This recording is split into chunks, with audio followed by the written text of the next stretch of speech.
sekarang kita sudah berada hampir di pertengahan bulan Sya'ban.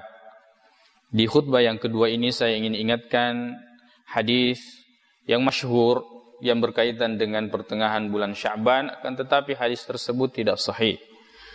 Bahkan sebagian ulama menghukumi sebagai hadis yang palsu. Artinya anu deneng kana poe Nabi Muhammad sallallahu alaihi wasallam, anu deneng kana pigoi Nabi Muhammad sallallahu alaihi wasallam, kemudian disandarkan kepadanya, yaitu hadis idzan tasafa Sya'ban atau idzan tasafa Sya'ban sumu naharaha wa qumu lailaha. Kalau sudah masuk pertengahan bulan Sya'ban, maka berpuasalah di siang harinya dan laksanakan salat di malam harinya, yang biasa kita sebut dengan nisfus Sya'ban. Nisfus Sya'ban artinya pertengahan bulan Sya'ban. Menengeng kedalilena, maka kita adalah orang yang paling gembira dengan amalan-amalan yang seperti ini.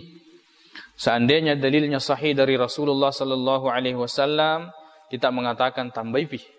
Karena kita ini adalah orang yang sangat haus dengan amalan. Yang penting ada sumbernya, ada dalilnya yang sahih dari Rasulullah sallallahu alaihi wasallam. Tentu ini adalah pilihan pada kita dan setiap orang akan memilih.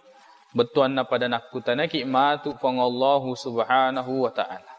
Jadi yang melakukan ya kutanai. Kenapa engkau melakukan? Yang tidak melakukan juga ditanya. Tapi jawaban kita sudah ada. Maka demagi dia mipigoi. Maka daki dia metoga gadal lele uruntu. Memang tidak ada dalil.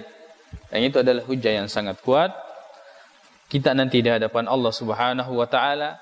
Jadi dalam beragama ini lebih pada pertanggungjawaban masing-masing. Terutama ustadz atau kiai atau guru itu kita harus maklumi keadaannya dan kedudukannya. Jangan memaksa dia untuk melakukan atau mengucapkan sesuatu nasabah atau dia ciri. Orang yang diikuti, orang yang jadi panutan. Hati-hati melakukan sesuatu, hati-hati menyampaikan sesuatu, hati-hati mengajarkan sesuatu, karena ketika perkataan itu sudah keluar, maka akan banyak orang yang mengikuti kita.